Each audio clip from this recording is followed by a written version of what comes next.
Você sabia que os Estados Unidos representam quase metade de todo o montante da Bolsa de Valores do mundo? Enquanto no Brasil, os juros altos fazem com que a renda fixa seja o investimento mais comum, por lá a grande estrela é a renda variável. Dê uma olhada nesses números. Hoje, a soma do valor de mercado de todas as empresas listadas nas bolsas americanas chega a cerca de 63 trilhões de dólares. Já na bolsa brasileira, esse número é de aproximadamente 755 bilhões de dólares. Bastante diferente, né? Ou seja, o mercado de ações americano é mais de 80 vezes maior que o nosso. Ele é maior até do que o nosso PIB. Se a gente comparar com o PIB de 2024, que foi de aproximadamente 2 trilhões de dólares aqui no Brasil, ainda estamos falando de uma diferença de mais de 31 vezes. Bastante coisa, né? Mas o que isso significa, Carol? Olha, significa que o mercado de ações americano é muito mais relevante e que entender como ele funciona é praticamente obrigatório se você quer investir lá fora. E é por isso que hoje vamos bater um papo sobre renda variável nos Estados Unidos. Está começando mais um Investindo pelo Mundo, o ponto de partida para quem quer expandir o seu patrimônio além das fronteiras.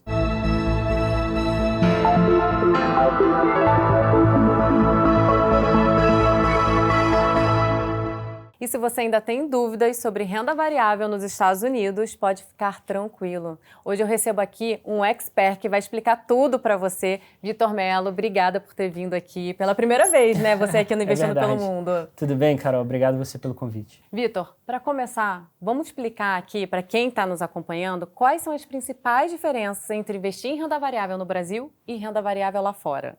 Perfeito, Carol.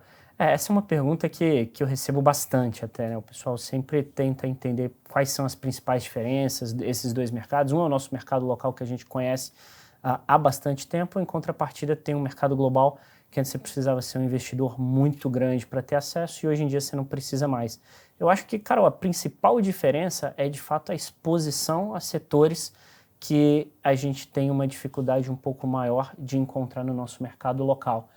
Leia-se empresas de tecnologia. Então, quando a gente está falando de tecnologia, principalmente tecnologia de ponta, a maioria das empresas estão nos Estados Unidos, nascem nos Estados Unidos, amadurecem lá, fazem o seu IPO nos Estados Unidos e, obviamente, fazem o mercado florescer. Enquanto aqui no Brasil a gente também tem empresas muito tecnológicas, mas, obviamente, é num percentual menor. Perfeito.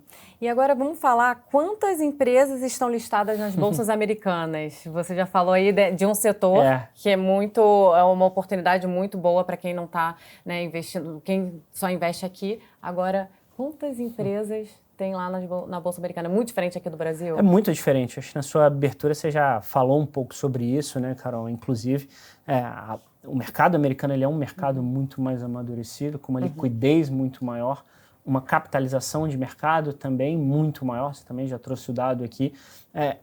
A gente mais comumente, né, se referencia ao mercado americano ao S&P 500, que é o principal índice de ações americanas, mas além dessas 500 empresas que são as maiores já listadas, você tem outras 3.500, ou seja, você tem quase 4.000 empresas nos Estados Unidos listadas, uma amplitude muito grande. Quando você olha aqui no Brasil, você tem um número consideravelmente menor de empresas listadas, o que se reflete também numa capitalização de mercado menor, uma liquidez também, obviamente, um pouquinho menor. Aqui no Brasil a gente tem cerca de 350 empresas listadas, ou seja, um número 10 vezes inferior. Muito, olha, prestar atenção, né?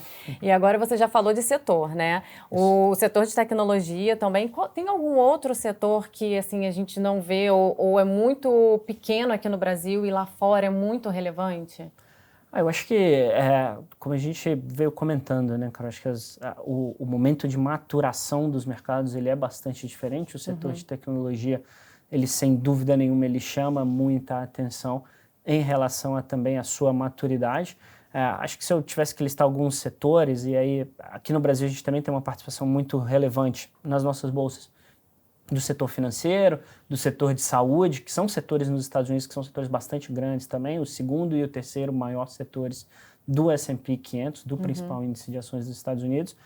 Mas também vale destacar, às vezes, setores que são conhecidos um pouco mais como setores defensivos, como, por exemplo, de consumo não discricionário, que tem empresas como Walmart, empresas como Costco, que também são empresas globais, gigantes, e que, enfim, aqui no Brasil, apesar da gente também ter um setor de consumo não discricionário, mas ainda um pouquinho menor do que, por exemplo, esse setor nos Estados Unidos. Falando sobre proteção de patrimônio, né? A gente Sim. fala que diversificar globalmente é muito importante para proteger o patrimônio. Eu já falei aqui em outros episódios, né, sobre isso. E agora a gente está falando sobre renda variável. Como é que, na sua visão, a renda variável protege o patrimônio? Porque muita gente se remete à renda variável assim, tem muito risco, a volatilidade é alta e tal. Como é que, na sua visão, você falaria isso para o investidor?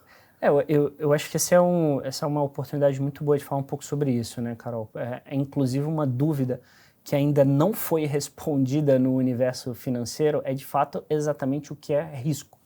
Quando a gente fala muitas vezes de risco, e até no universo financeiro a gente usa métricas para tentar auxiliar a volatilidade, drawdown, para tentar aproximar um pouco de risco, mas tem um tipo de risco que ele é pouco tratado, que é o risco de não estar investido, é o risco de não estar em alguma tese, é o risco de não estar em empresas que são vencedoras de longo prazo. E quando a gente olha em manutenção de patrimônio, ter uma alocação de ativos, o seu famoso asset allocation, estruturado, e aí compõe uma parcela de ações internacionais, uma parcela de ações nacionais, renda fixa internacional, renda fixa global, é extremamente importante para que você consiga, de fato, surfar um maior retorno com um menor risco, né? Então, um maior retorno com uma unidade de risco um pouquinho menor. Então, acho que a proteção de patrimônio é justamente para você estar investido em teses que são ganhadoras de longo prazo e não tentar ficar adivinhando qual geografia ou qual região ela vai performar melhor, uma vez que, como você muito bem comentou, a gente tem um percentual muito grande das bolsas globais nos Estados Unidos, não tem porquê o nosso portfólio ele também não ter um pedaço nessas empresas que são empresas muito bem sucedidas, ganhadoras, geradoras de caixa, com bastante qualidade, Carol. Excelentes pontos, Vitor. Muito elucidativo aqui para todo mundo tirar um pouco, desmistificar um pouco essa questão da renda variável, né? Eu achei muito bom. Agora vamos falar das bolsas americanas, né? Como é que elas funcionam? E tem uma, tem duas, tem três? Quantas bolsas tem lá, né? Como é que funciona isso lá? De fato, Carol, é um mercado muito mais maduro, um mercado maior. Então, obviamente, você tem diferentes bolsas. Aqui no Brasil a gente tem uma bolsa, em outros momentos históricos a gente chegou a ter duas bolsas. Lá nos Estados Unidos a gente tem algumas bolsas. Eu acho que as três principais, se a gente puder elencar, sem dúvida nenhuma, a primeira é a de Nova York, é a NYSE, a New York Stock Exchange, que é basicamente a maior bolsa do mundo, também é uma bolsa que já está em operação há bastante tempo e bastante famosa, inclusive. A gente também tem uma bolsa mais voltada para ações de tecnologia, que é a Nasdaq, e também é uma bolsa extremamente conhecida globalmente. E também tem uma bolsa um pouco mais voltada para derivativos, que é a Bolsa de Chicago, a CBOE. Então são três mercados que mostram um pouco do nível de maturação. Um mercado mais amplo, Nova York, um de tecnologia, Nasdaq, inclusive tem um índice muito famoso, o Nasdaq, e uma bolsa mais voltada para derivativos, que é a CBOE.